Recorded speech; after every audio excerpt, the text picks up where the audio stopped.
Coach Sheldon Harrison. There never been no comparison. You're live on the show. Sit back and have a listen. All right, all right. LDWMMAC. It is your boy, the Coach. You're live on the Coach Show. The Coach Show live. Okay, so Claressa Shields has clapped back at people that are criticizing her on Instagram. You know, folks, I always wonder, man, somebody so successful and so self-driven and motivated as Claressa Shields. You know, I never truly understand, like, why does she argue and go back and forth with these people on Instagram? It's almost like it's really extremely non-productive behavior, you know? It's very non-productive. And you would think that somebody who is one of those people that, you know, she gets stuff done, you know, she's just a go-getter. Like, why? Like, I don't know, maybe it's something about the need to just show these people that, see, I told you I can do it. I told you, you know? And I think at this point in Claressa's age and what she's accomplished, I don't think she had to show anybody anything because, you know, I mean, she got gold medals in the Olympics. I mean, she's accomplished. You know, she's got multiple belts. You know, I mean, I don't know. Now, I'm not calling Claressa Shields a GWOAT, okay? I'm not calling her that. I think that that's got to be earned. And I think that, you know, in time, I think she will be the GWOAT of boxing. I don't think she is now. But I always find it really fascinating, like, why? Why does somebody so successful argue with people who are definitely probably less successful and probably will never be as successful as she will? But that's the subject for a whole nother video. I could probably do a psychoanalysis and tell you why. But, you know, we'll save that for later. Okay, guys. The thing of it is, man, Claressa Shields, she's beginning to understand that MMA, there's a lot more involved. There's a lot more involved with making a statement. And I commend Claressa Shields for actually going in and actually doing what's needed. You know, she's already said that, hey, I'm going to do MMA. Well, she put it out there. Well, now, you know, Claressa Shields is actually putting in the work behind it. So I can appreciate that. Okay, me as a fight fan and just a fan of the art of mixed martial arts, you know, I can support somebody actually giving in to what the arts are all about, you know, to what it's about. And it's not some quick fly-by-night thing that you just do and then, you know, one day you get it. No. That's not what the arts are about. The arts are about, you know, putting in the time to do it right. And, you know, you got people who've been doing the arts, I'm talking about all of them, for damn near, I don't know, like 20 years of their life. Now, boxing is a martial art, okay? And I know people don't want to say it is, say it's not, but boxing is actually a martial art. And Claressa's been doing that for most of her whole life. So she's got the hand parts of the martial arts down pat. She got that. I think Claressa's body kicks, they're definitely starting to look good, okay? And she's actually able to deliver those body kicks very quickly. Her head kicks, though, I'm just not. I don't think her head kicks don't look very good, man. It's almost like she's not flexible enough to even get the kicks that high. But her body kicks, oh, man, absolutely. And there's some things that she can do, you know, to increase her flexibility. Because, you know, some of her opponents, they'll pick up on the fact that she can't throw a head kick. And so they're not going to worry about that part of her game. But it's a learning process.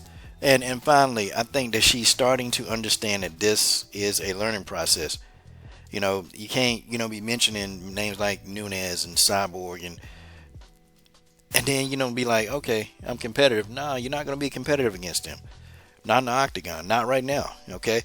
It's going to take some time. And guys, you know, fans of Claressa Shields, you may even have to be prepared for her never even getting to that level in a timely fashion. You just, it is what it is. Okay? It is what it is. But I think Claressa does have the right attitude. You know, at least Claressa not like half the people on the planet who won't do a damn thing. They'll talk about it, but then they won't make no moves to try to get it done. You know, she's a I'm going to get it done type person, and I respect that about her. I respect the hell out of her about that. I do think, though, that the Jackson Winklejohn gym is a bad choice, okay? I think it is a bad choice. I mean, I think in the last 6-7 years, these guys are like 10 and 28, man. Like, ridiculous amount of losses that these people have. And I don't even think that it's the technicality of what Mike Winklejohn knows. I think Mike is a very good technician. I think he is. I think he can teach technique well. I just think a lot of fighters, they don't really get along with him. They don't vibe with him. His personality don't resonate with these people.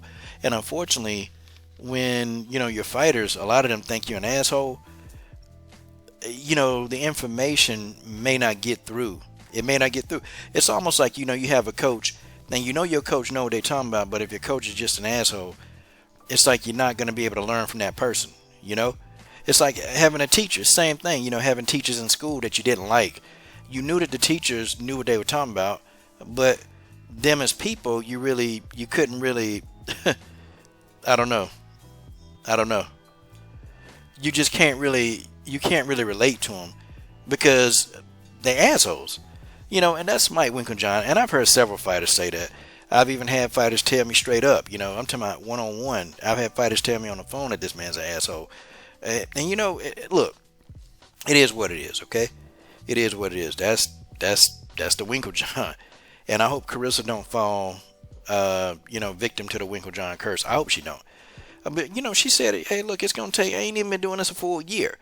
Because, the people on Instagram were trying to give her a hard time, and it just be dudes trying to get a rise. Because I think they know that Claressa will give a response. They know she will. They know. All they got to do is say the right thing, and, she'll give a response. It's crazy. I remember she was doing a live on Instagram one time, and it's crazy. I said, hey, Claressa, sing Alicia Keys, Unthinkable.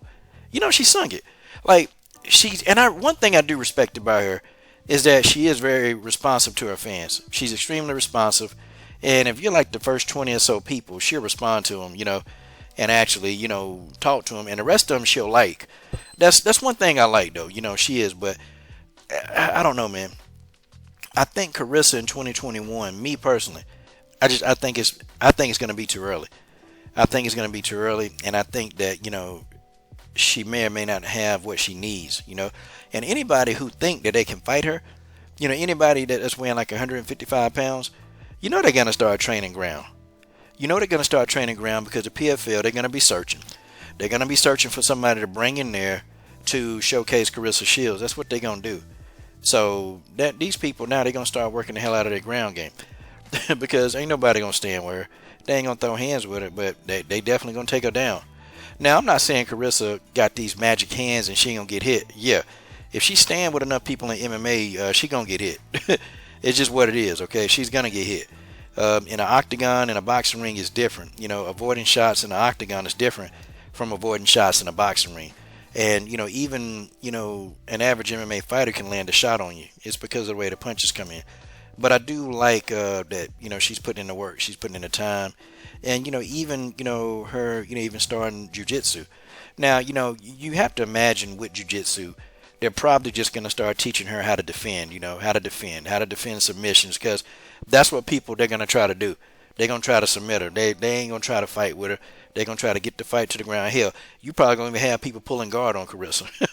They're going to do it because they're going to feel like that, her ground game ain't there. They're going to feel like that. So they're going to walk up to her. They're going to let Claressa get her shots off. And they're going to eat a couple of shots. Then what they're going to do, they're going to pull guard on her. It's some people who got a good guard that they'll try it. But I do respect this because I think Claressa's starting to understand, and we just don't have enough black women in MMA. So at the end of the day, I may disagree with a lot of stuff that she say, but, I do agree that she be good for the sport. She be good for the sport. And definitely more black women need to be in the octagon.